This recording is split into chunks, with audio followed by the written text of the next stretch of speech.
Then that's crushing it, Nate. For sure.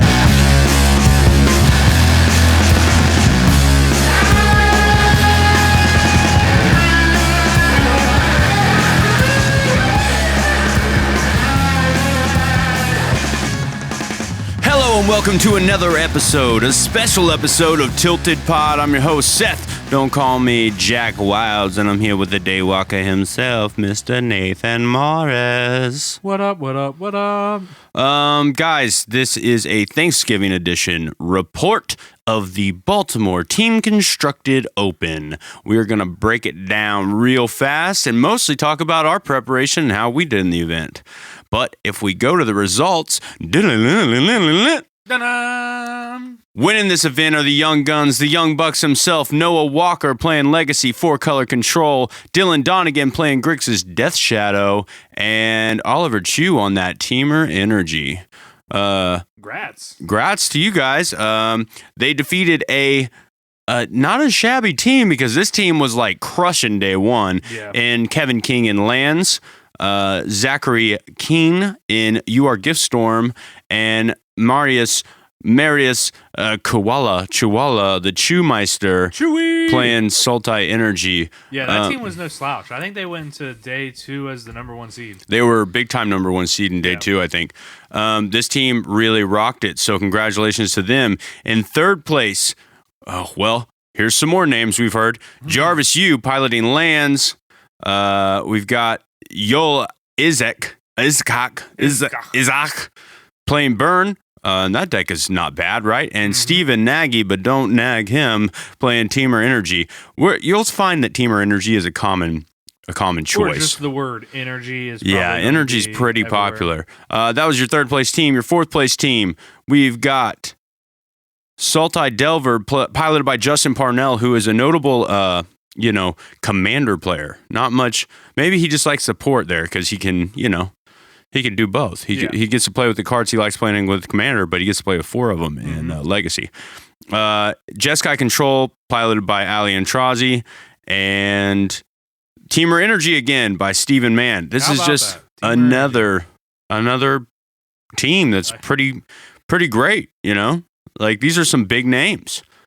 There's just big names everywhere. I mean, just the whole top 8 was full of very well-versed players. Yeah. Making super teams. I agree. The rest of the top 8, we're just going to finish this off. We'll just go, we've got 5th place.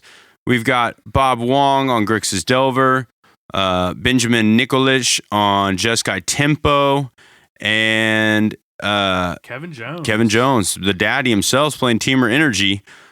6th place, Eldrazi Stompy, Odin Insman, awesome name. Don't change it. Yeah, don't change your name, dude. He also, his buddy Eric Insman, his brother Eldrazi-tron, so they're just an Eldrazi family, so I have respect for them. And then Dylan Ham playing Teamer Energy. Geez, can we get something else for just a second here? Oh wait, 7th place, 4-color Energy. That's kind of different. And Chris Turnbell, he was playing with Michael Diadalori. These names are hard. And Jody Keith. Nope, wrong way. Michael Ferguson, sorry. Playing Black Red Reanimator. And then to finish it out, our last place team, well, it's everybody's tied for 8th, is Jody Keith playing with Todd Stevens and Collins Mullins, who has had a lot of good finishes lately. Now, he just picked a weird deck, though. He went with Green-Blue Pummeler. I'm not sure that's Green-Blue Pummeler. Where you wanted to be at. I think maybe if he was on... I think he likes picking weird decks, though, which I respect him about that. I mean, but when you're going against... You have to know you're going against every variation of energy. You know what I mean? So I guess...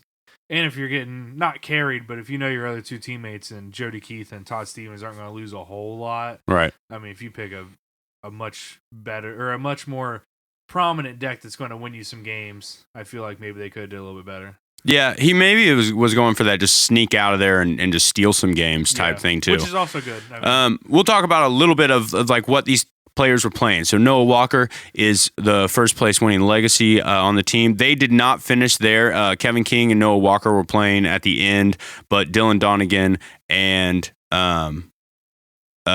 what's his name? Oliver Chu had already finished their matches. All very interesting.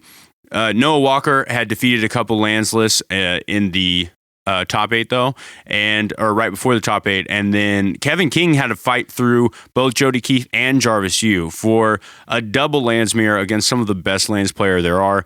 I give this guy mad respect. Pretty awesome. Noah Walker's 4-color control list. He's normally a Grixis Delver guy. He is a known Grixis Delver player. I'd say it goes Bob Wong, Noah Walker in my book for whenever I think of people, just like pop off the top of my head. But he's playing that 4-color control list. Just to help him out a little bit, he does have some interesting choices like 4 Snapcaster Mages, and then 3 surgical extractions post board, 3 diabolic edicts. Really going to help you out in those lands matches. Plus the Culligan's commands. I mean, you just got a lot. You have a lot of play to that deck. And the thing I like most about this deck is the 4 Snapcaster Mages. It allows him to play these one-ofs that I don't think you would normally want to play one-ofs of in Legacy, like Abrupt Decay, Diabolic Edict, Lightning Bolt, Pyroblast, Thoughtseize, like just things that you may want to play more of in the main, but because you have Snapcaster Mage to kind of give you that 2nd through 5th, I just think that it gives the deck more play. And Noah Walker is such an incredible player that I think he can pull things out of games like that through Brainstorm, Ponder, stuff like that. And also, Leovold is just backbreaking in most situations. Yeah, Leovold is just, as we know now, it didn't get the respect it deserved right off the bat, and now it is a format defined. I mean, it's you know, everywhere. If you're playing Deathrite Shamans, you probably want Leovolds in your deck too. Jarvis Yu had a couple of interesting. So the Lance players are opting to play like some Dryad Arbors or something like that. Mishra's Factory to like crop rotation into in response to a Diabolic Edict effect. Yeah. Right? So that's kind of a new thing. We've also got Drop of Honey still being seen here. And Jarvis Yu, though, picked something kind of cool. He went with 2 Seismic Assaults in his sideboard, playing 4 Punishing Fires in the main instead of playing the 1 Molten Vortex. Seismic Assault is a 3-red mana card that does the exact same thing, except there's no cost to it. You just discard a land. So against Blood Moon decks, this is really cool, because as long as you can get your 1 forest or you have a Mox Diamond active, you can loam and hit them for 6 a turn every turn and try to race their, Chandra or whatever they've got going on. Really cool deck. I also played lands, and there's some interesting choices here. I'm going to take into consideration down the road. Let's see. Lands also. Okay, Lands by Kevin King, Lands by Jarvis Yu. Sultry Delver by Justin Parnell, like we said. Sultry Delver is the type of deck that is, you got Tombstalkers, Tarmogoyfs, you got all your good creatures. Mm-hmm. Interesting, though, he doesn't play even one of our man. We don't even see one Leovold. Yeah. I'm kind of interested in that fact, because we watched Leovold just turn his deck off when he faced it. You remember seeing that? Like Noah Walker played a Leovold, and there was no way for him to get out of this. It was really crazy, really wild, but really great to watch some people play some really high quality, top-notch Legacy Magic. Bob Wong on Grixis Delver. He's playing the Bob Wong list. But what about that finals with Grixis Death Shadow versus Storm? Dylan Donegan is playing a pretty interesting Grixis Death Shadow list, I think. Yeah, I really dig it. I mean, he's changed it up enough to where I think it's definitely a little more competitive than it was. I mean, not that I'm saying it wasn't competitive, because it was definitely top tier. Is top tier, will always be top tier. But he's gone with 4 ops in the main. He's gone with 1 Tamir Battle Rage in the main. He still has 2 Serum Visions in there, 1 Dismember, 1 Culligan's Command. And other than that, the deck's pretty much the same, but just these choices, I think, open up the deck for digging your way out of certain situations. Yeah, he's doing some things that I think are cool. So his 4 ops are like, I want to find what I need to find when I want to find it, if that makes any sense. Cutting 2 Serum Visions is kind of crazy. He's only playing 2 Stubborn Denials main, but he's got the full 4 after sideboard, which is really helpful against Storm, etc. The Teamer Battle Rage, sometimes you just got to get through these green-white company decks or whatever, and you just got to bust through and get that win. He's cut a Terminate and a Call Against Command, but he's got a Dismember now, which I like Dismember, especially when paired with the Teamer Battle Rage, because then it's just like pump your guy 4, kill the blocker, give him Trample and Double Strike. Yeah. The same creature package. He is only running 18 lands, which I think is kind of the move now anyways, especially if you're running 4 ops. I think that's super helpful.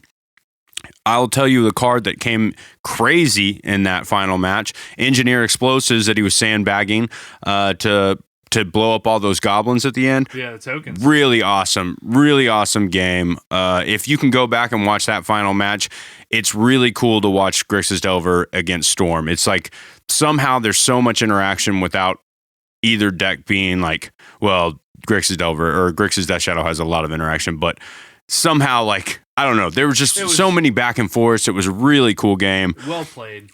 He's got 2 Ceremonious Rejections in the sideboard, the rest of the Stubborn Denials, and he's playing something cool, Young Pyromancer, so he can kind of go wide, and with all these ops and things like this, I like his plan. He's got 1 Causalic Return, which would have been good as well, the extra Teamer Battle Rage, etc. It's a cool deck. It was a really fun game to watch, and Dylan Donegan, young kid who's really good.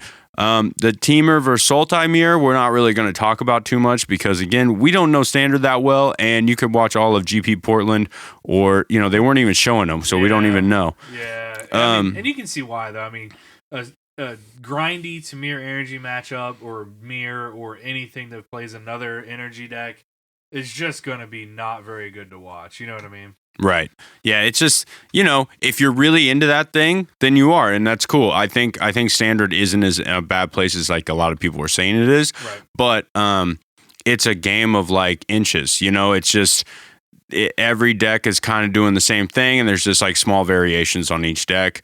Whatever. It's fine. I like the deck we chose and you picked. I think this Burn deck that was in third, playing 2 main deck Grim Lavamancers is pretty interesting. And playing some Shard Volleys. So they've got a lot of 1 mana extra burn spells. Only 2 Skullcracks. What do you think about this Burn deck? I kind of like it. I like it, but I feel like it is so much easier to get shut out by Chalice of the Void. And so that's really a bummer. You're just adding in more 1-drops to be countered. Skullcracks, I don't mind that, cutting that down to 2. I think that life gain isn't as prevalent as it is in today's modern world than what it has been. We almost never see Soul Sisters or anything like that pop up. The most life gain you're going to see is probably on the back of like a Scavenging Ooze or something like that. Kitchen Finks is what comes to mind. But I'm not sure that you actually want to skull crack that stuff as much anyway.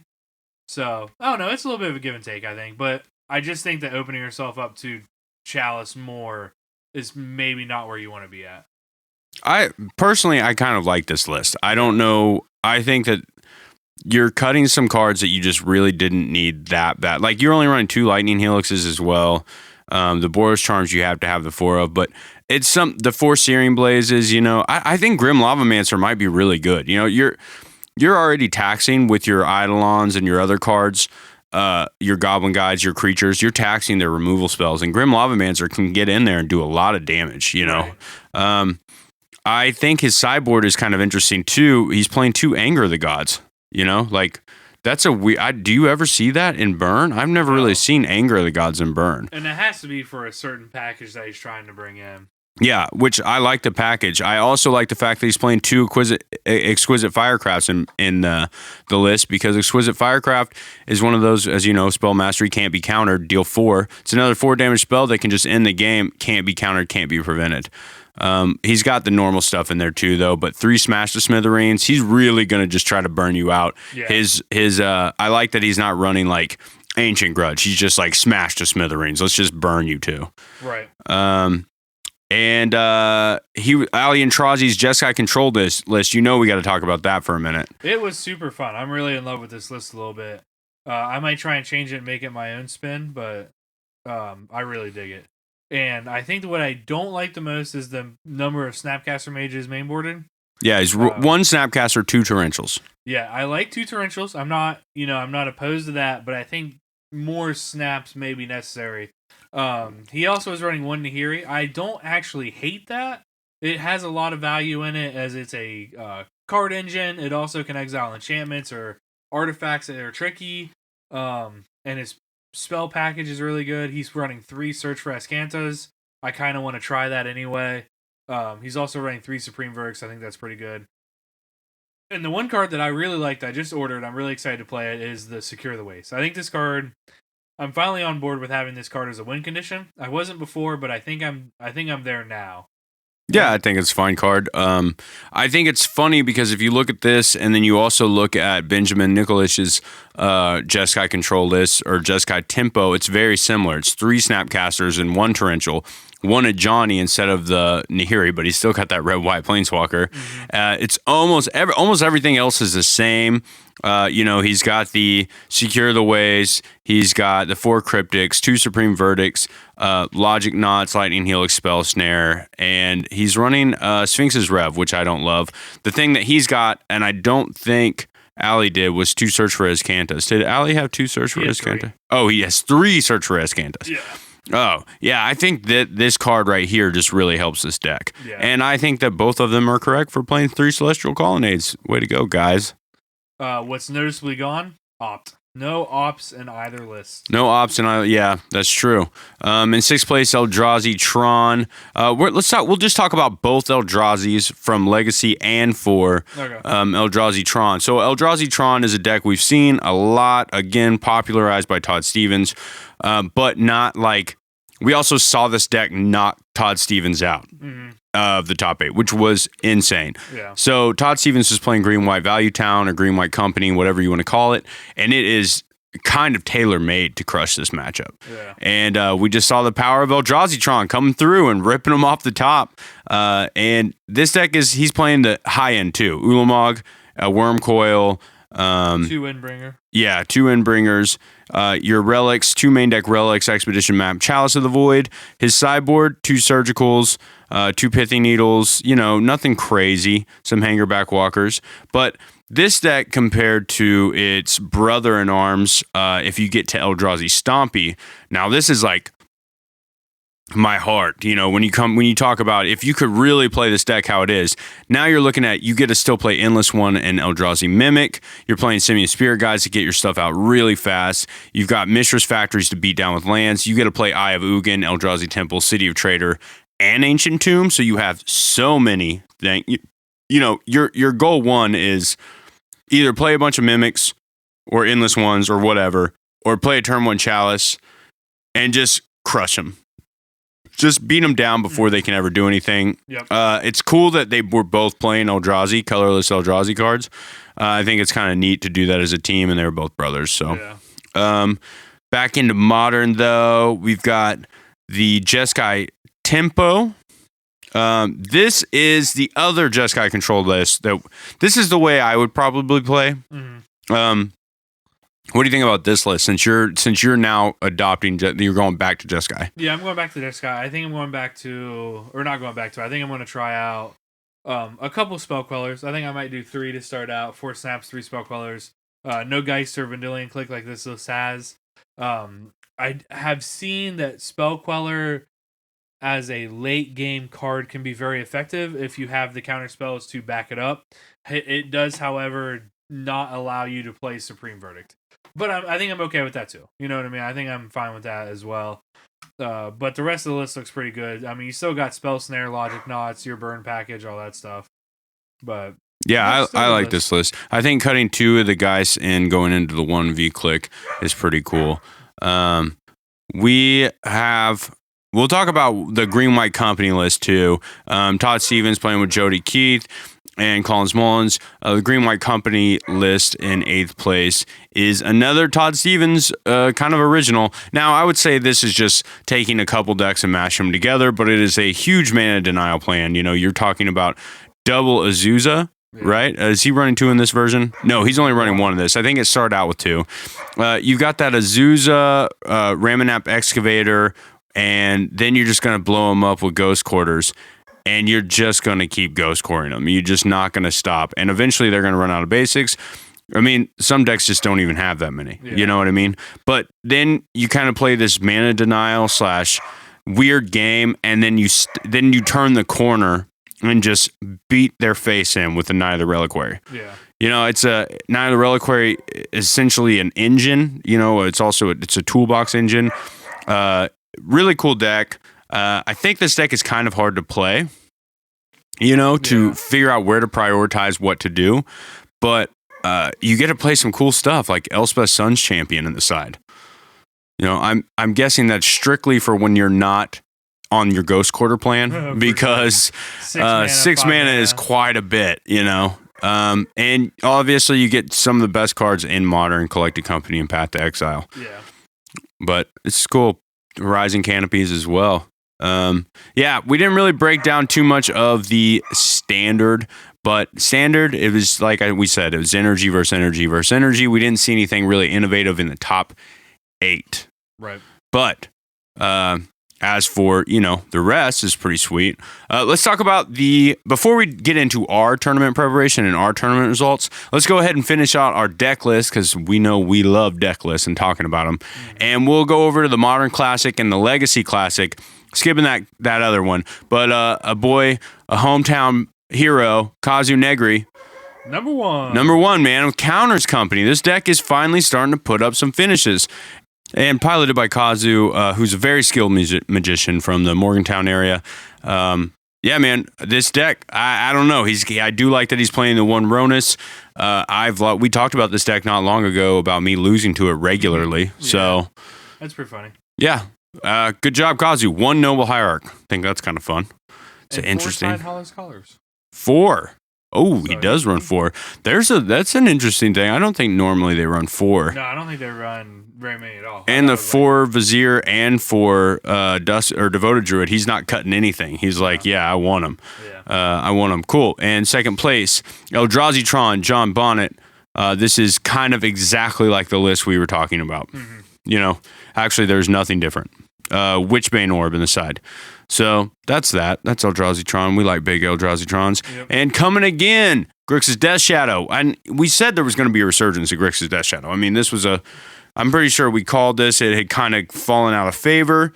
But Sean Murdoch decided, nah, I'm not going to deal with that. But this is a lot different than Dylan Donegan's list. This one's only running 1 Opt, but he still has 4 Serum Visions, still got 2 Terminate, still got 2 Culligan's Command. He's even running a Lightning Bolt. But he cut a Fatal Push. How do you feel about that? Maybe. You know, I think Lightning Bolt's really good right now. I think Lightning Bolt's super good right now, and I'm not sure that. But cutting a Fatal Push kind of is rough. But you never. I mean, I guess it's a spot. It's kind of taking up the same spot, and Lightning Bolt just has a little bit more play to it. Mm-hmm. He's running 19 lands, so he's running the second Blood Crypt, probably because of the main deck Liliana. 3 Collector Brutalities in a sideboard. It's just the deck is just good, you know. We just know the deck can do what it does. Yeah. And a deck that we haven't seen in a while is Tron, but in the varietal that is not, as you say, Eldrazi. Tell us about this Tron list. I mean, green-black, and Tom Ross really made this deck kind of popular, and this is pretty much a stock green-black list. It's the only one running 1 Relic. I'm not sure how I feel about that. I mean, Graveyard's probably not too terrible right now as far as having hate mainboarded for it. He's also only running 3 Fatal Pushes main. But his creature package and Planeswalker package, I mean, it's just hard to beat. 3 Wurmcoil Engines, 1 World Breaker, 2 Ulamog, 4 Karn, 2 Ugin the Spirit Dragon. I mean, it's backbreaking. If this deck gets turned on Tron, it could really be a bad day for you. The thing I find interesting about this deck is its consistency. It is just a consistent as hell deck. Yeah. You know, with all those spheres and stars and maps and scryings, you're just churning through cards. Mm-hmm. Sometimes you turn on Tron and you don't have something there, but it's rare. I feel like it's rare. I did a lot of testing against this last night, and I was blown away. I mean, this deck is designed to get Tron, where I guess I'm so used to playing Eldrazi Tron that you just kind of happen upon it. Mm-hmm. You know, when you do, you usually win the game. But this is like you're getting Tron. There's no stopping it almost, unless you're playing some real crazy hate cards.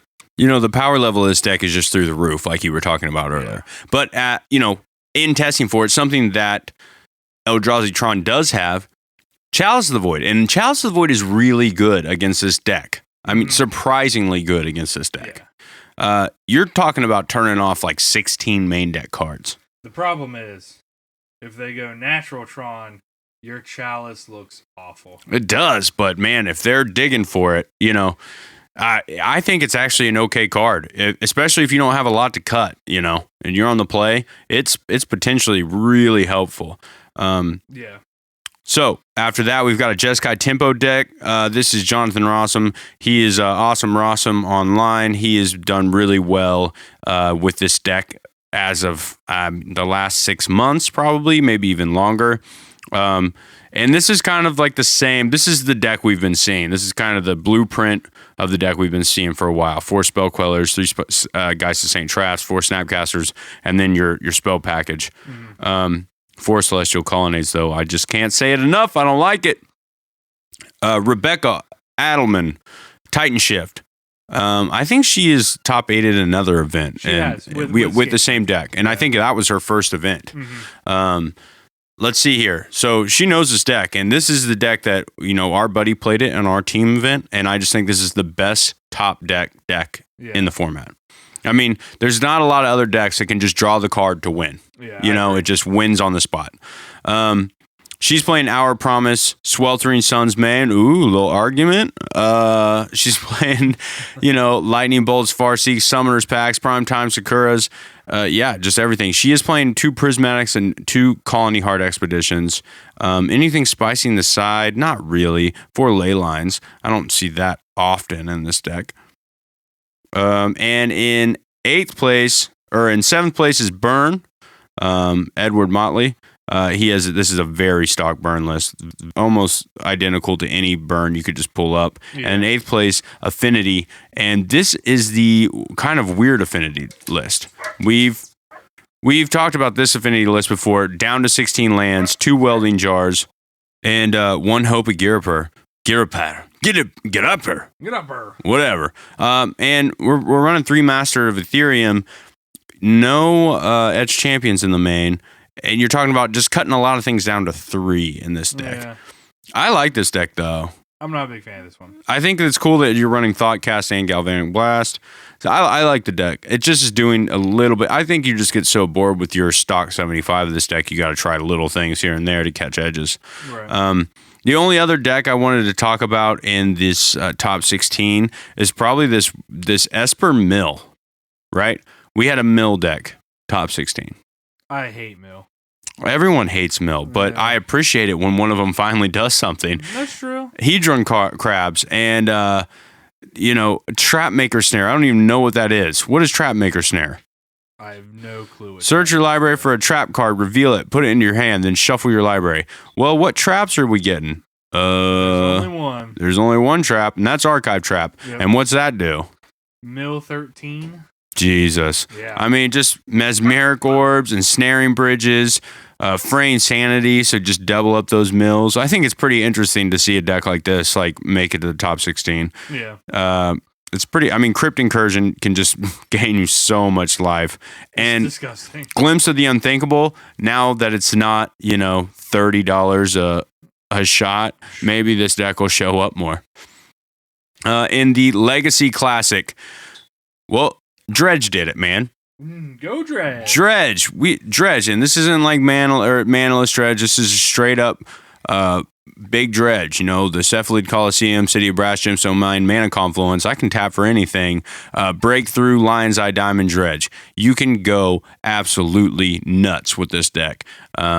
Really great deck to play if this is a pretty budget, well, until Lion's Eye Diamond kind of had that crazy jump. This was kind of a budget deck. Yeah. Dredge, followed by Miracles. You thought it was gone. Daniel Miller said, nope. 4 Snapcaster Mage, 3 Jason Mind Sculptor, a whole bunch of counter spells, Predicts, Entreat the Angels, Supreme Verdicts, Force of Wills, Terminus, Counterbalance, Back to Basics. Now that's interesting. He's running Counterbalance. Yeah, that's not normally one we're seeing right now. He's only got, a couple ways to set that up, but I guess he's only running 2 counterbalance anyway, so it's kind of just a blind flip, I'm guessing. Yeah, that's still pretty wild though. I have not seen an actual like counterbalance version of this deck since Topless Band. Yeah. I don't think I've seen it at all. I mean, he does have Predict, Portent, Brainstorm, Ponder, but you still don't really know, Right. I don't know. It's pretty wild. Plus your Jaces. It's hard to pitch to Force of Will, though. Yeah, It's not and you're running bad. back to basics, so you can kind of crush them with that. Yeah. We've got Grixis Delver by Brian Koval, Grixis Delver by Jacob Bard, Eldrazi Taxes from Tim Turner. Now, this Eldrazi Taxes list is really cool. It's a list I really like. I tried playing this for a while. It's the Eldrazi list, except you're really just running Thought-Knots and Reality Smashers, but it's basically Big Thalia, You got Thalia's, Chalice of the Voids, Mox Diamond, Smuggler's Copters, Umazawa's Jittes. It's just a way to get out as much taxing effects as possible, but then beat their face in with a big 5/5. Yeah. Cool Seems thing. good. Destroy all lands in the sideboard. You got an Armageddon? Ever heard of that? Have you ever cast an Armageddon? I've never cast an Wow, Armageddon. it's pretty fun. Is it? Yeah. That says all lands. Yeah. Grixis Delver by Chris Hawker. 7th is Infect by Nizer Sharmana. And then Grixis Delver again. You see anything that if you were to play in this top 16, what looks good to you? What looks good to me? I kind of like the Turbo Depths deck than 15th by William. I also don't mind this Punching Maverick deck. I think that'd be fun. Super hard to play. A lot of ends you'd have to know, but I think it'd be fun to navigate through. Yeah, Punishing Maverick is one of those decks that you're not playing blue, so you don't have Brainstorm to save you. You got a lot of things you got to know. I think that I'd say both Modern and Legacy both look pretty healthy right now. Mm-hmm. Grixis Delver is pretty popular, but it's still, there's a ton of options and a ton of things you can be doing in both formats. Well, those were your winners and your top 8s for the Modern, the Legacy, and the Team Open. Mm-hmm. So let's talk about our team experience when we get back right after this. Team Tilted. So we packed up the Prius, Nate. We did. And we took a long drive through middle America on the East Coast. West Virginia, Pennsylvania, Maryland. We headed to this small port town called Baltimore. Baltimore, as the natives call it. And, we had dreams of grandeur. We felt pretty good and pretty bad. The box of wine and a bunch of decks. We went and did battle. We sure did. We forced you to play standard. Which is awful. Which it wasn't that bad. It wasn't Here's that the bad. deal. It wasn't that bad. Okay, guys, enough joking around. We're going to start off with standard for our tournament. And what happened was I said, Nate, I really want to go to this tournament. I think we should do it. I want to play Legacy Lands. I think that Nate was still in between decks right now. He was like on Sun and Moon, and then he's also on Jeskai or whatever. And I was like, Nate, you have dinosaurs. I'm not going to let you play it, but you can play standard. And so I put my testing on hold and I scoured through decks. And Seth Manfield posted this mono black aggro list the night before we're supposed to leave. Get it online and just start crushing with it. Yeah. And I was like, okay, I think we have most of this is very cheap. Mm-hmm. Let's go for it, right? It's mono black vehicles. And so we did it. We all piloted it together on the drive up. While Nate was driving, he was playing MTGO because he's dedicated. I don't give a shit about my life. We get to the hotel and we make him sit down and play games with it. Mm-hmm. So he'll be at least a little bit prepared for the next day. Mm-hmm. And Nate, why don't you just go ahead and tell us how it went? Tell me how you like the deck. Tell the listeners what can beat energy. Tell the listeners what can beat energy. So I had a pretty good tournament, actually. We played 8 rounds. We stuck in it for a while. I went 5-3 in the 8 rounds. I did pretty well. Round 1, I played a deck that I totally wasn't expecting. I played green-black counters. That matchup can be very fast. Can be very hard. The The only thing that really got me through was just the sheer amount of removal I have. Knowing, and it was intuitive to know what to kill. I think I asked Aaron one time what, Yeah, the whole what to team. remove from the The battlefield. team format was really fun because we got to talk to each other the whole Yeah. time. We're And- sitting by each other and get to ask each other things. And I utilized that a lot. He was probably annoyed. But I took that game down pretty easily. It went to game 3. And I think just being on the play that game really set it off. I lost the die roll, and it was just all bad. The deck itself is just real fast, and it's meant to be very aggro. It has a lot of synergy, too. And so you have a lot of these cool 1-drops that you can kind of put on the battlefield, like Night Market Lookout, to kind of fuel your Heart of Kierans and your Aethersphere Harvesters while dealing a point of damage and gaining a life. You have Dread Wanderer, which is a good 1-drop. It untaps, and you can start crewing vehicles with it, and you can swing it just pretty much as you want because you're going to try and trigger other things that are happening. Ruin Raider is definitely an all-star. It has Raid. If you attack that turn, you get a draw card and lose life equal to its converted mana cost. It's you get a Bob. Yeah, you get a Bob off a 3-drop. It's super good. Fatal Pushes are obviously real good. There's a Walk the Plank in there. I mean, Scrap Heap Scrounger has the recursion from the graveyard, and when you play it on, turn 3, you're powering up your Heart of Kieran and swinging 4. The deck is just meant to be fast, and I think on the draw, it was much harder to contain. Right. I think I did pull out game 1, and I think I lost game 2, is what actually something that happened. Round 2, I played Mardu Vehicles. Another deck that I know about, I just wasn't expecting so early in the tournament. It felt a little bit like Big Red, but wasn't. So, that's always something to think about. I did beat it. It was a hard matchup. My vehicles were just faster than his vehicles, although he did have some of the bigger stuff. So, I like that he had more Chandras and more giant things coming out like Hazaret, but me being so fast, and this is another matchup I think that I was on the play game 3. Yeah, it really helps. And it just really helps. I was under him before he could even do anything. He did get a little unlucky on his draws in game 2.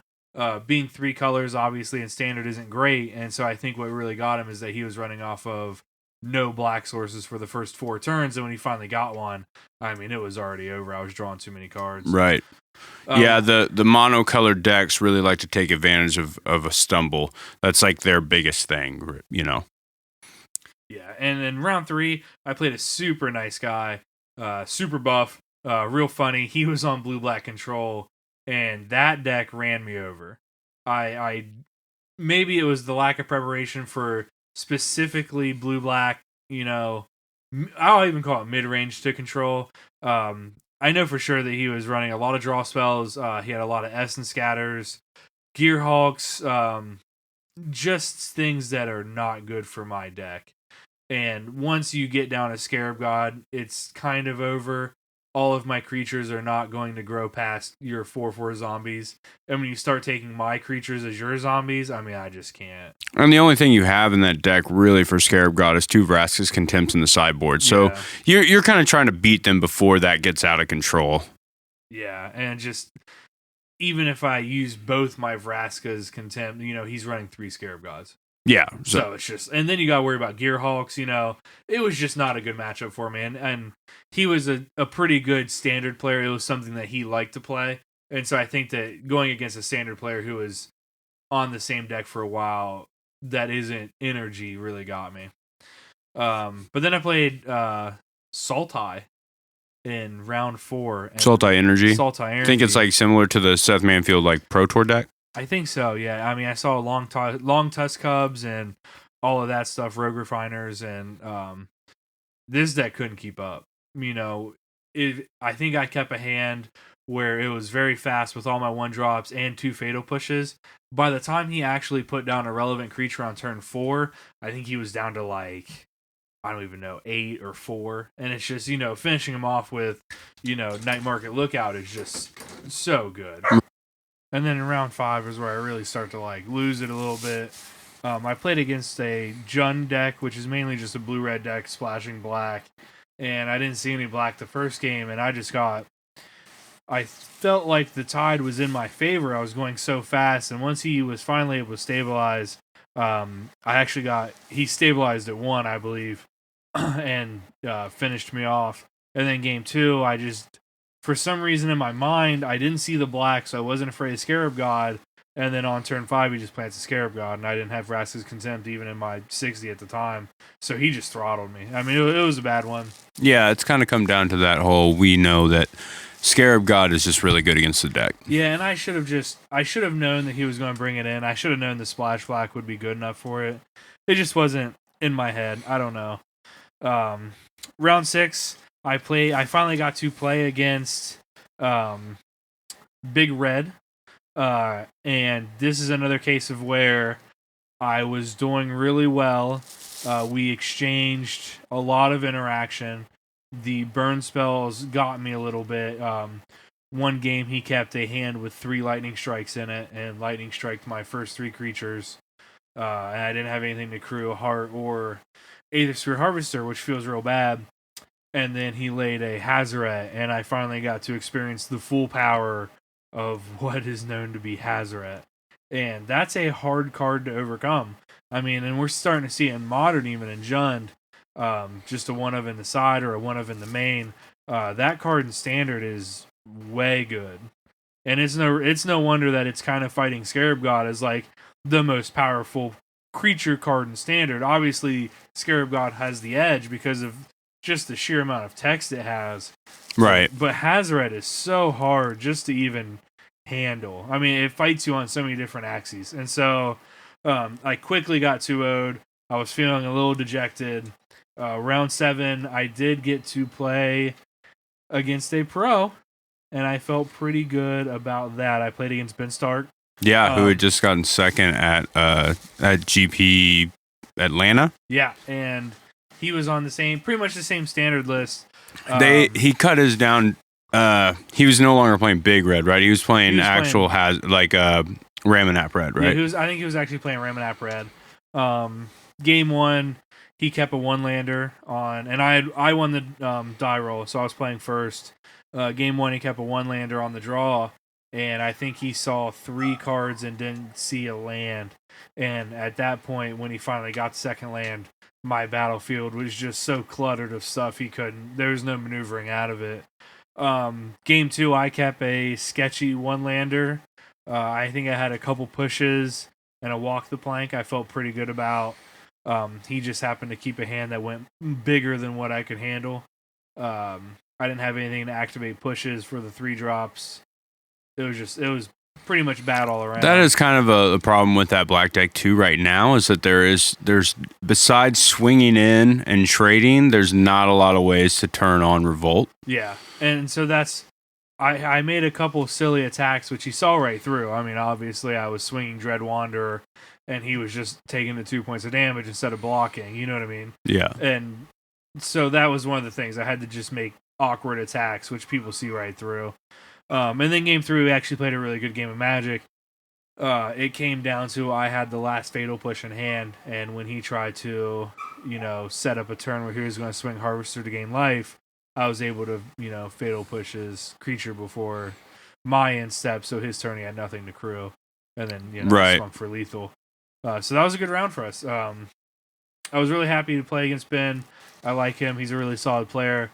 That was the team of Ben Stark, Brad Nelson, and Brian Braun, which I know you're going to talk about later.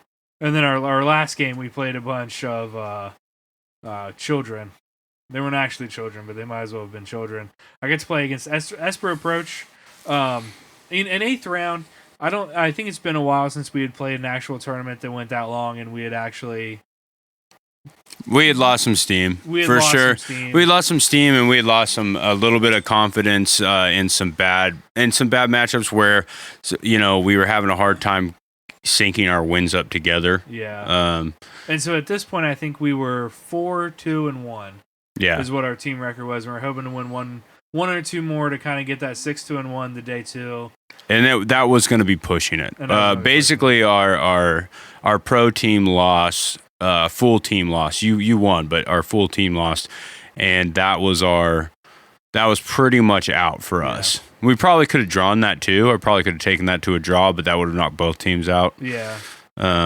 but we'll talk more about that in a little bit. But yeah, the last match, I definitely know my heart wasn't in it. I actually had to get up and leave the table, and I think you guys were playing it out just to play it out at that point. And yeah, I mean, we tried. We gave it a go. I fought against Esper Approach. He may have gotten some unlucky draws. I don't think he had played against the deck very much, so game 1, I pretty much rolled him. He kept the wrong half of his deck, didn't know, if I was on anything else, he probably would have did well. Game 2, obviously, he knew what I was on. He was on the play. Lots of removal. Hard to beat. And then he also went up to, I think, 4 Settle the Wreckages, and that's just... It's a hard card to kind of get around. It's a hard card to play around sometimes when you're playing a really low to the ground, aggressive kind of, and it's almost go wide too. You're not really, you can do both in that mono black deck. You can go big with the vehicles, or you go wide with all your 1-drops. And I agree. But a reason that we chose the deck was because I don't think that many people really do know how to play against that. A lot of people are pretty. They know the 60 of Ramanap Red. They know they have an idea of 70 of the 75, Yeah. And of old vehicle strategies, the red white or the Mardu vehicles. A lot of people know most of the cards there. Not a lot of people have faced this just straight mono black deck. Yeah. It's kind of been a weird black sheep, no pun intended, deck in the format. Yeah, and I think I got that a lot. It's just people were making bad plays, killing the wrong creatures. I mean, you draw so many cards in that deck. You have to be careful. Like for a mono black deck, you just draw so many cards. Your Glint Sleeve Siphoners plus your raid ogres, whatever they're called, Rune Raiders, Tomb Raiders. Tomb Raider. Yeah, man, you just get you see a lot of cards. And I think that one of the best cards in the deck is the card that always died. Gifted Aetherborn was just they have to kill dead. it. Yeah. That is a removal spell. Yeah. Basically, it's the only reason it's in that deck is a removal spell and to feed some life towards your life loss from, your Room Raiders and your gifted or Glint Sleeve Siphoners. Mm-hmm. But anyway, in game 3 against Esper Approach, I won. He then told me how bad I was. So yeah, it's real fun to beat somebody and then them tell you that you're bad at Magic. Yeah, which I replied with, "I just started playing this deck today. How long have you been playing your deck?" Yeah, So just that interaction. But he was kind of nice about it. Like I understand that sometimes you want to be helpful to your opponent, and I think that the correct setting for that is kind of like an F&M, something where you know the person. I mean, at an open, you're talking REL rules and stuff like that. And it's just like, yeah, I missed some triggers and stuff, you don't have to tell me. Like the game's over. Yeah, and they have won the match, so being kind of catty is not really worth it. Right. For them. I don't understand why they would do that. But at that point we left. Yeah. It was all right. So I've got a quick rundown. The guy who played Modern is Aaron Taylor, and he wasn't here, but he played Scapeshift, the best top decking deck in the format, and we saw that actually in one of the rounds where he was completely dead except for Scapeshift off the top, His match went like this. Round 1, teamer mid-range. He lost that one in 2, I think. I think it went 3. Did he go 3? Yeah, okay, that one went 3. I think it was the Eternal Command deck that's kind of been... It might be Eternal Command, but I don't know if he had, it was similar to the Eternal Command deck. I don't think there was Aether Vials, though. I mean, if you want to know, a quick rundown of the cards that we saw, it was definitely Snapcaster, Huntmaster... It was like teamer mid-range, yeah. Yeah, it was a bunch of weird cards all put together. Yeah, lots of counters. List, I kind of liked it. Yeah, it was cool. I mean, it could have been a cool list. Then he played against Turns, beat Turns. Then he got kind of the sweet spot matchups for a little bit. He got Jund, followed by Jund. Then he had a really awesome game against Ad Nauseam where he had to play pretty tight, and it was a really close game.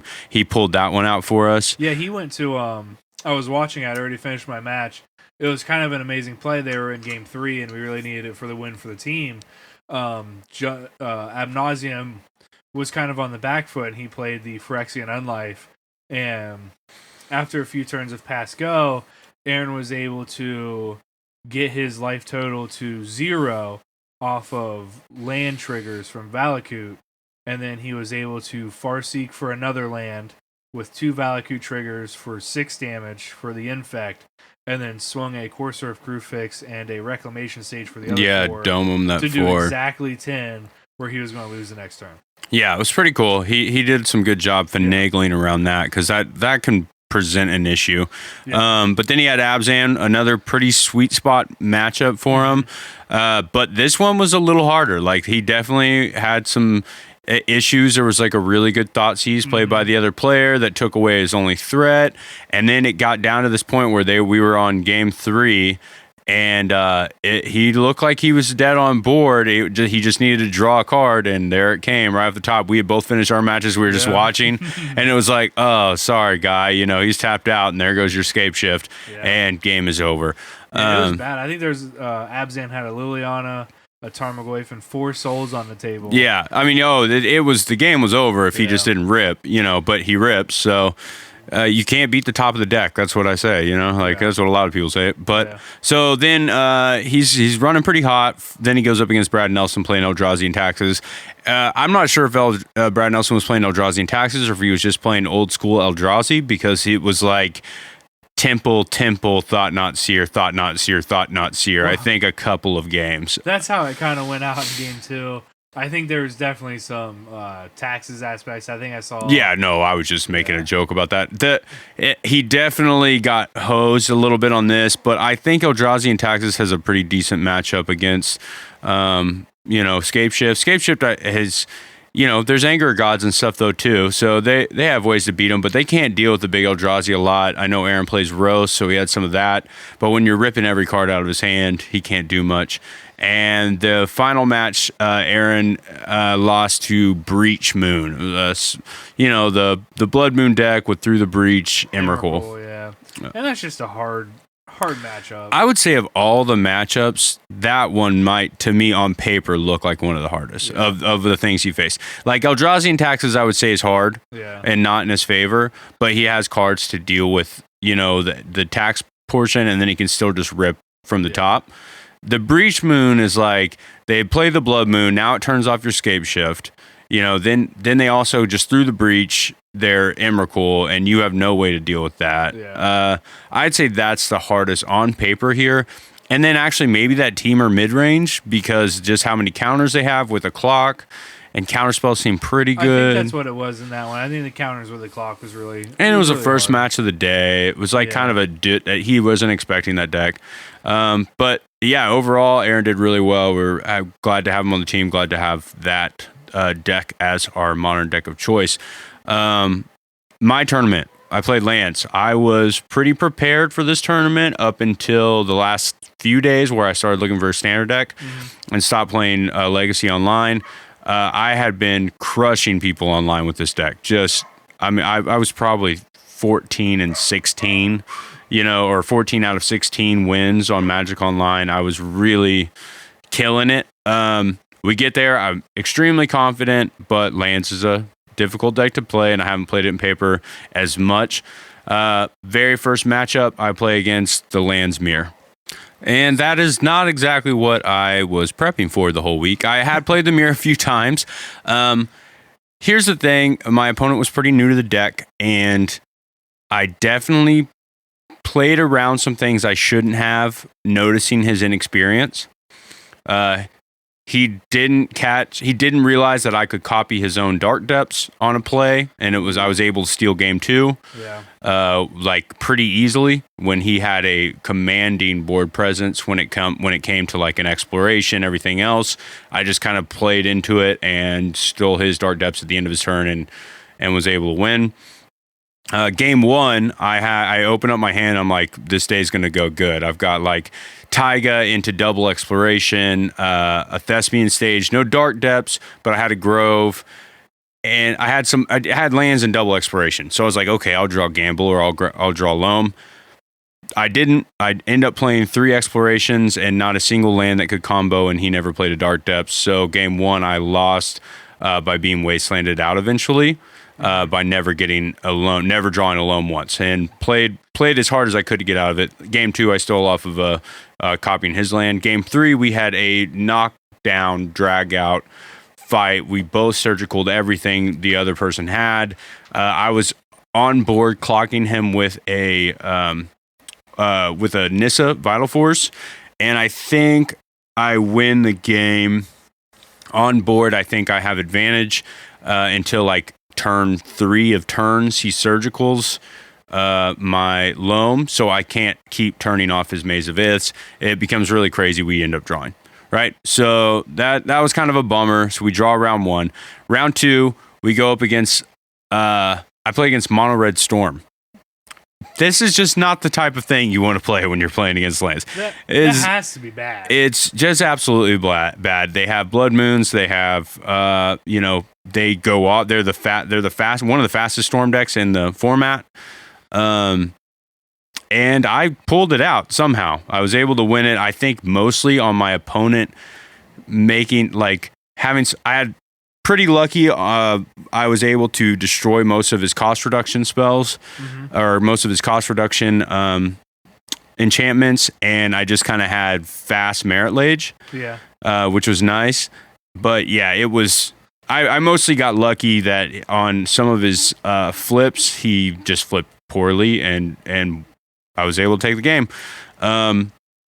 Next, I played against Traditional Storm. Also, the matches I do not want to see, right? I don't have a Trinisphere on my sideboard. I keep some sketch hands trying to go off early, but he still just beats me the turn before each game. Like, I can't, there's just nothing I can do. My opponent was pretty good at Storm. He seemed very competent with the deck, and he knew exactly what I was going to be playing. I knew what he was going to be playing. We had a really great game just because we were both being, it was a friendly game. Right. But we both knew. He knew as soon as he saw Exploration, he was likely going to win on turn 3 or 2, and I was likely going to lose. Yeah.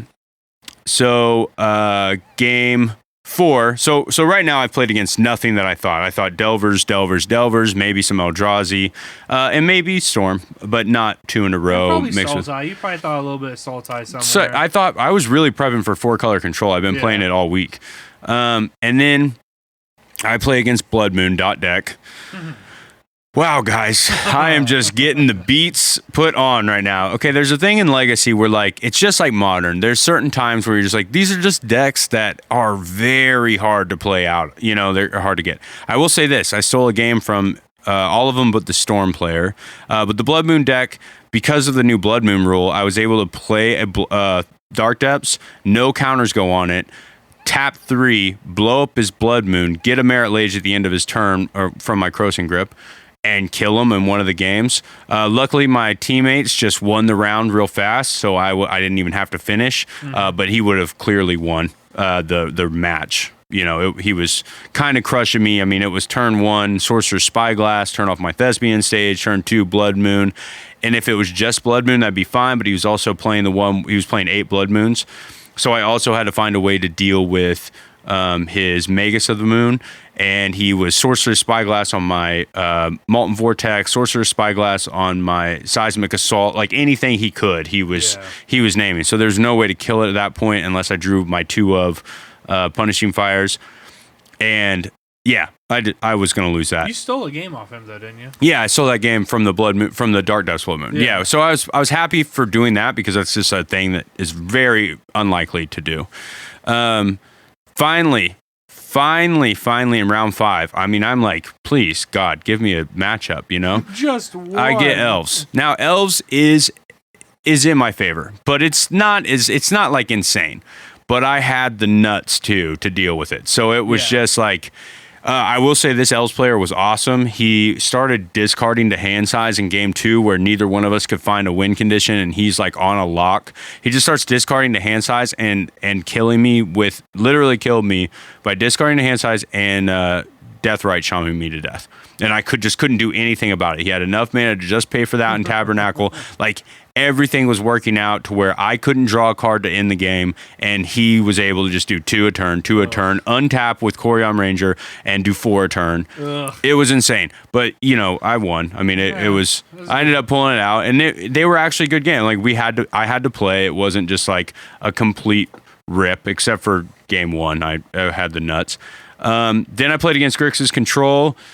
I had my opponent scoop on turn 3, and then I beat him on like turn 5, the next one. I mean, these were matchups I was preparing for. Grixis Control, 100% prepared for, ready to play it, knew what I needed to do, crushed it.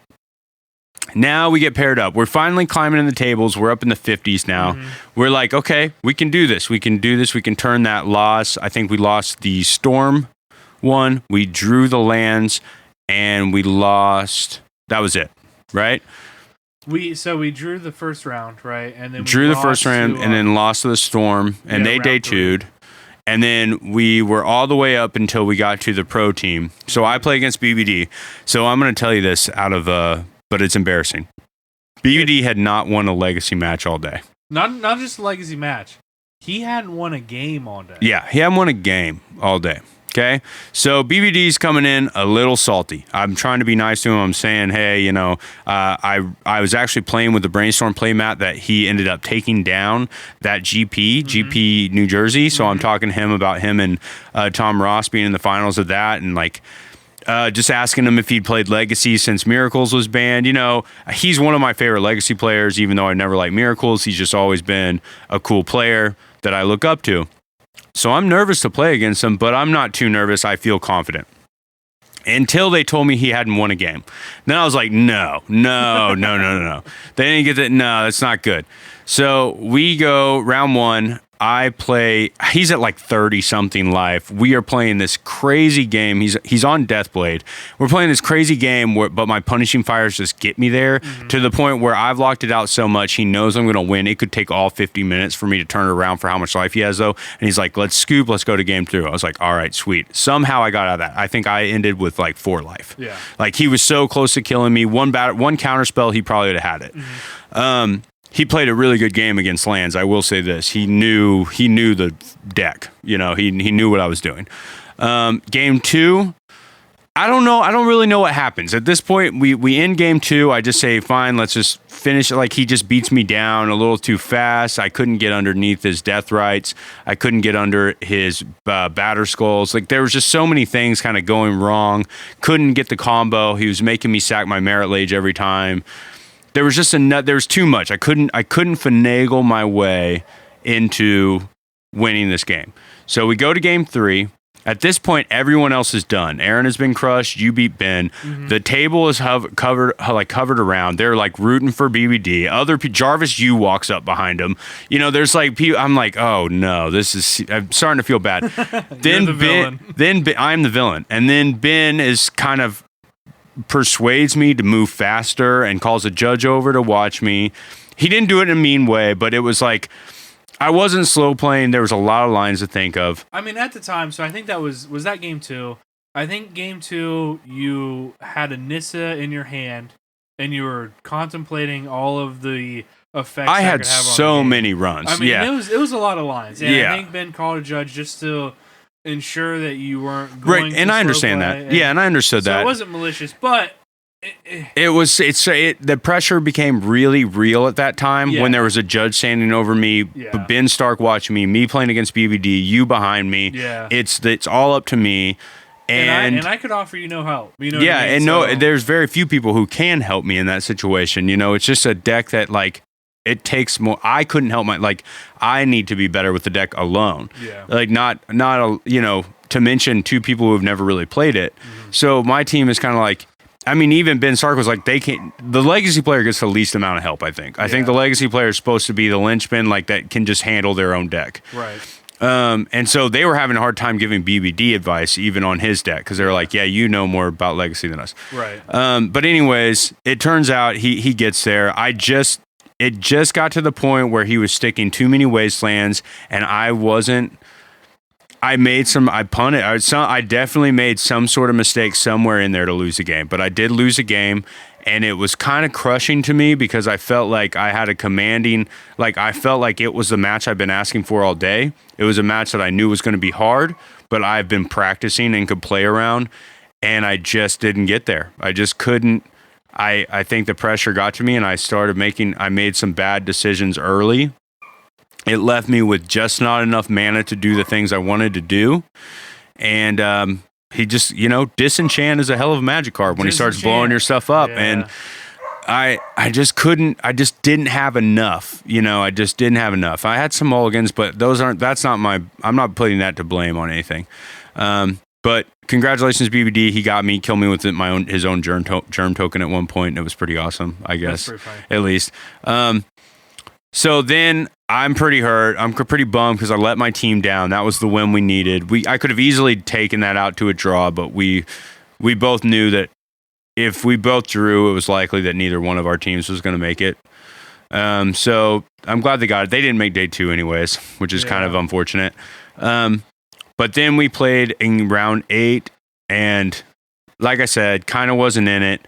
Play against Burn, have a great hand, everything's working out, and then I just don't draw the combo piece after dredging. I don't know, so many turns. Right. Never find the combo piece to kill him, and of course, Burn is going to burn you out if you don't draw it. Game 2, I'm pretty frustrated at this point because my opponent wasn't very nice. He wasn't very fun to talk to. He was kind of I was trying to be a little less salty, and he was really not making that any easier. Yeah. And then game 2, he played like double Goblin Guide, and I only had a 1-land hand and a 37-land deck. Mm-hmm. I mulliganed 5. It just was, I couldn't hit a land drop off of the top. And I scooped in my draw step on turn 3. I was like, yeah, this is over. Yeah. And so I had to get up and leave the table. It was frustrating. Things I wish I would have done. I wish we would have had our standard deck picked a little sooner, so I could have continued to play just a few more games with Lance. I feel confident with Lance. I do feel like I'm a pretty decent Lance player, but there's so much to that deck that I'll never be a great Lance player. It'll take a lot. You know what I mean? It's so much. And at a paper tournament, when you have a lot of things on the line, and I just didn't play any decks that I never played. I never once saw a Delver. I had a lot of things where I had planned on this is the most popular deck. This is what I want to play against. How many brainstorms do you think you saw total? Except for in Storm and Deathblade. None? That's it? Well, Grixis Control had him, but I only saw him cast a Ponder. I dismantled him before he ever had a chance. Guess that's true, yeah. But so three of the decks I played against had Brainstorm. That is insane. Yeah. That's just insane. For being what many would consider the most popular card or best card, or some people say that one of the reasons to play the format. Yeah, the face of the format, Brainstorm. You know what I mean? It's Brainstorm and Force of Will are like the intertwined. Yeah, and I played against 2 decks that had Force of Will, and I played against 3 decks that would have Brainstorm. I just can't believe that, how much Storm and how much. I did not expect to play against Blood Moon deck. Yeah. I knew it could happen, but not after already playing Storm, Blood Moon decks. Right. And then Burn. I was a little concerned with Burn. I didn't have much in my sideboard to deal with it, but I have Glacial Chasm. If I just draw a Glacial Chasm or a crop rotation for it, I win the game. I probably am going to get there. So, things like I said, things I would have done differently. I actually think in this team setting format, I would have played Eldrazi. Yeah. I think I would have gone into it playing either Grixis Delver or Eldrazi. I couldn't believe I didn't see a Delver. And simply because of this. I know Eldrazi is a get-there deck, and I can just crush with it. I've done really well with it in the past. Mm-hmm. It takes a lot less brain work than lands. So in 9 rounds plus a day 2 if you get there, and there's certain decks it just beats real easy. Chalice just kind of beats them. Yeah. Because it puts on this really fast clock so they don't have time to deal with your Chalice. If I would have played Eldrazi, I had the same matchups, I'm almost certain I'd have been like X2 maybe. Yeah. It would have been hard for me to lose. I definitely was against some stuff that I could crush with Eldrazi, and I've played against it. I know the deck really well. I think next time we go to a team tournament, I might choose a deck that's a little easier to pilot, just so I can be more involved with the other people's games as well. Because the thing I didn't like is that I was unable to participate in other people's games because my games were the ones that were going to be the most convoluted, unless I was just getting Blood Mooned out, right. And then... So we picked that same strategy for you. We were like, hey, let's put you on a deck that's going to swing and just get there. And it worked out well. And it worked really well. And I think I should have done the same thing. You know, like I think that Aaron's deck is kind of the same way. Like he knows the deck really well, so he can play around some things. But his is kind of like, let me get their deck. If I would have played the same thing and had less decisions, I think we would have been in a better mental state at the end. Yeah. So I kind of feel bad because I let the team down. I lost a Storm. I lost a Blood Moon, I lost a Deathblade, and I lost a Burn. That's kind of a lot, you know? And you drew to lands. And I drew to lands. You know, so that's kind of rough on our team. That's a lot of losses.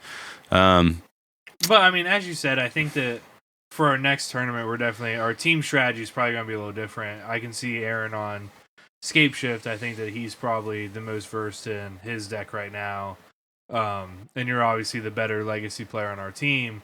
I think that I'd actually play a control deck or something more of a control deck in standard and learn the format more than what I knew. Yeah, I don't know. I kind of like the aggressive strategies for this format. And if you look at what won, a lot of them had a really, really solid legacy player on their team. There was a lot of lands in the top 16, but there was a lot of Grixis Delver, and we just didn't see any of that. And I think that, man, it would have been so nice to get in that bracket for you. If we could have not drawn round one and started playing against Delver decks, I really think we had a much better shot because I know the matchup. It's just we got in the rough and tumbles, you know? We did.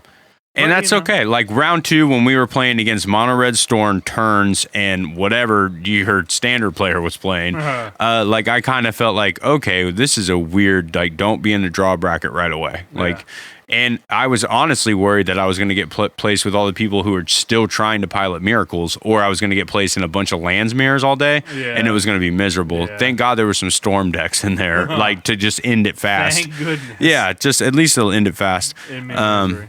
I don't know. I will say this. I would 100% go again. I love the tournament. I think it's one of the best tournaments I've ever been to, fun-wise. Yeah, for sure. I think we all had a lot of fun this time. Yeah. Like I said, I think the better way to attack these team tournaments are playing decks that... I honestly think bum rush the tournament. Like, I think you play decks that have a high... Like, they might be probability decks, but you can just be aggressive, and if your opponent... Let your opponent stumble or let them have the hard decisions because you've got a long day. Yeah. You know, and, like, all it takes is 2 people on your team winning, and if 2 of you are playing these, like, really fast, aggressive strategies that can kind of win there. Like, I even think it could be, like, Mono Black Aggro, Affinity, and Eldrazi. You know, just... bum rush them, and like 2 of you are going to win pretty quick, and you're going to have time to go scout and figure out, because scouting would have been really helpful in this tournament too. Especially on day 2, you know, they all had, you know, everyone knew what was going on because 2 of the people are going to have a better matchup than the other, you know. I really think the tournament lends itself to being like one of the coolest ideas, and I can't wait to see what it's like on the Pro Tour when they do this. I mean, they're doing team tournament on Pro Tour and during Dominaria or whatever. It's going to be awesome. It's going to be dope. Yeah. And finally, Legacy on the Pro Tour. Next tournament we have, I think that we will all be in Columbus. January 6th. We're taking a break, or there is a break in the tournament scene. There's a Modern GP in Oklahoma City on December 9th, and then there's the Invitational that's Modern. But we won't be in either of those. But January 6th, new season starts in Columbus, Ohio, and we will be there as a team, except we won't get to play as a team. Unfortunate. You want to play a little game? Before we end it? Let's talk about real quick, like what we think we'll play come that time. Okay. And then we'll play a Thanksgiving game and call it good. Let you guys go back to sleep from your comas. But what deck are you gonna play come January? I think I know. You probably know. I've been internally battling a lot, and I think I finally figured out what I want to play. I really like Allie's Jeskai control deck. I guess we've already talked about what you're going to be playing for like almost every episode, but are you even going to try the Spell Queller version? Yeah. Before then? Yeah. I think I'm going to try the Spell Queller version. I think I'm going to do Spell Quellers in that kind of deck. I think it's going to be no Supreme Verdicts, throw in Spell Quellers, call it Dunsies. Yeah, and so then, you're just basically saying cut Geist. Yeah, and then ride up another sideboard to where I feel more comfortable with it. Yeah, because you're more of an all-in control player, anyways. Yeah. I'm working on a deck again. It depends on how the meta shakes out, but I am working and playing a mono white Eldrazi list for Thalia list, big Thalia list. Mm-hmm. I really like the deck. I've always liked the deck. I've been scared to play it so many times. If Chalice is good, come January 6th, Chalice feels like the right place to be. I definitely think I'm going to be playing that deck. What do you have any opinions for second choice? Second choice of deck for you? Amulet Titan. Amulet Titan? Amulet Titan. I was going to say Death Shadow, but Death Shadow is probably more. I feel like with Death Shadow, I need to consistent. start playing it right now and continue to play it until January 6th or whatever. Yeah. But Amulet Titan Amulet Titan, there's some really sweet new brews out there with it. We're talking about Lotus Bloom now. So you've got your free Titans on turn 3. It just gives you more ways to cast it. I've been practicing with my buddy online playing it, and it's pretty cool. I got to get some foil Lotus Blooms, though. Anybody out there got foil Lotus Blooms, let me know. Holla at your boy. I need some because I got the rest of the stuff. All right, how do we play this game? What are we thankful for first? What are you thankful for, Nate? I'm thankful for a team. I think that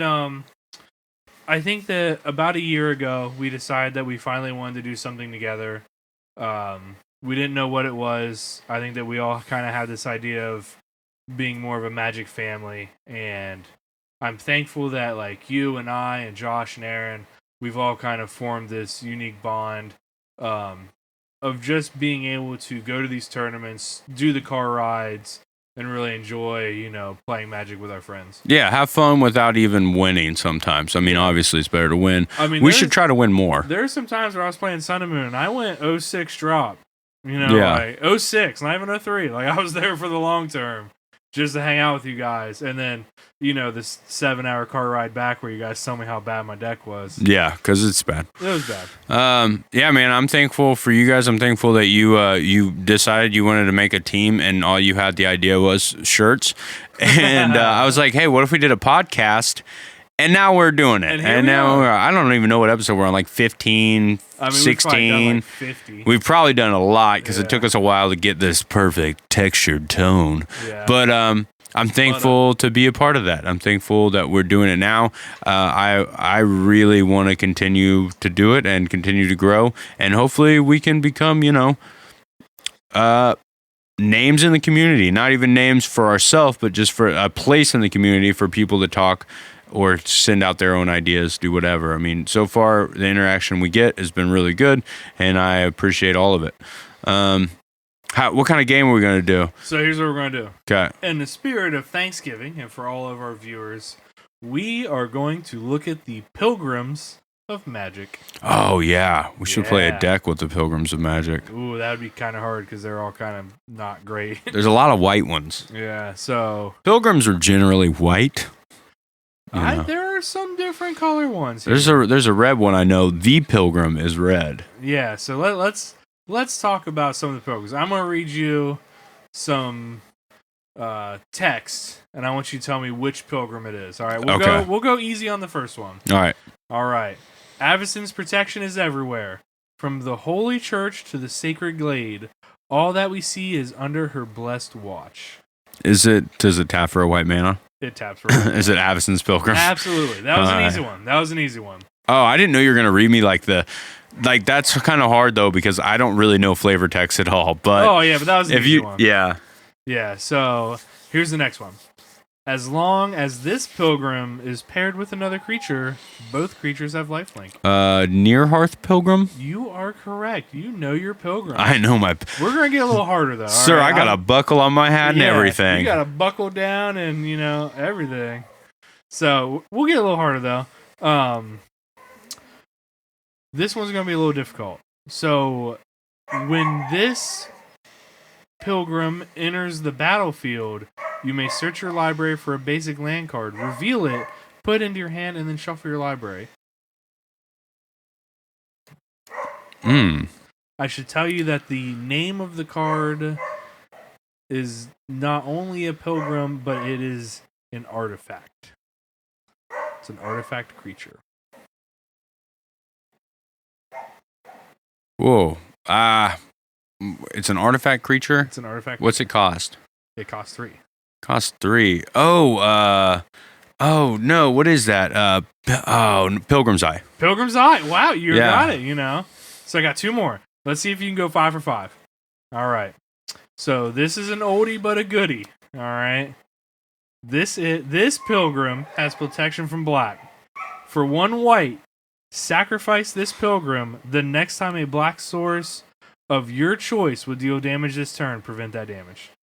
Is this like Pilgrim of the something? Pilgrim of the Verl? Pilgrim of the Varv? It's the V? I don't. Is it the V? Pilgrim of the Vern. Varn? I don't know what the. You're so close. Pilgrim of the. There's no the.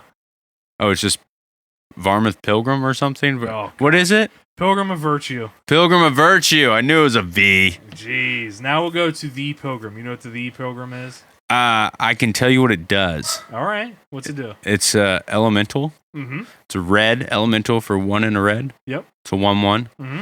You can pay 1 and a red. Activate this ability. Put a +1/+1 counter on it. Mm-hmm. Right? If you've activated this ability on the 3rd time in 1 turn, it deals damage equal to the number of +1/+1 counters to all creatures. You remove the counters. Remove the counters, and then it deals damage to. So you could what is it called? Something the Pilgrim. I knew the whole card. You didn't know. It was Ashling the Pilgrim. Ashling. That was what it was. Ashling the Pilgrim. Yeah, because I was looking at this card to maybe make a deck around it for Thanksgiving. Pilgrim. But yeah. So this card's kind of crazy. It's a legendary creature, Ashling the Pilgrim. What do you think about this card? This is like a weird board. I mean, that's a weird card. It is a weird card.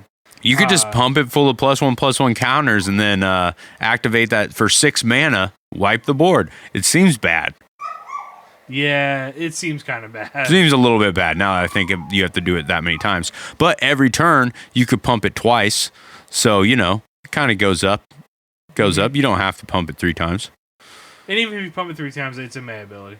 Oh, is it a May ability? Yeah. Oh, okay. Well, that seems not awful then. Just keeps growing. No, it's not May ability. I think if you do it 3 times, it just kills it. It just kills it. Yeah, and everything else around it, because you can't come on my land. Not today. Pilgrims. All right, sweet. Pilgrims. If you want to get a hold of us, rate, review, listen, talk, text, chill. Hit us up on Twitter at TiltedPod. You can email us at Gmail, and we are tiltedpod@gmail.com. We have packs mailing out. We have packs mailing out. We say that every time. We're actually mailing out packs, and now you're getting bonus packs because it's taken so long. We suck. So Vegan Toad, our fan, listener, and homie, Vegan Toad, who's rooting us on, you're getting 8 packs now, buddy. Yeah. They will sweet. go out Friday. They are coming out. We promise. We are. And what else do we got? You guys have a really blessed Thanksgiving or awesome Thanksgiving or whatever you celebrate. If you don't celebrate Thanksgiving, we're gonna try and pod again either today or tomorrow, or tomorrow or the next day. We'll have some. We're gonna get as much content out as possible. But please review, or subscribe or dislike. And if you do, and you send us a screenshot of reviewing this episode, we will send you packs. Thanks, man. Have a good one. We love you. We out. Ciao.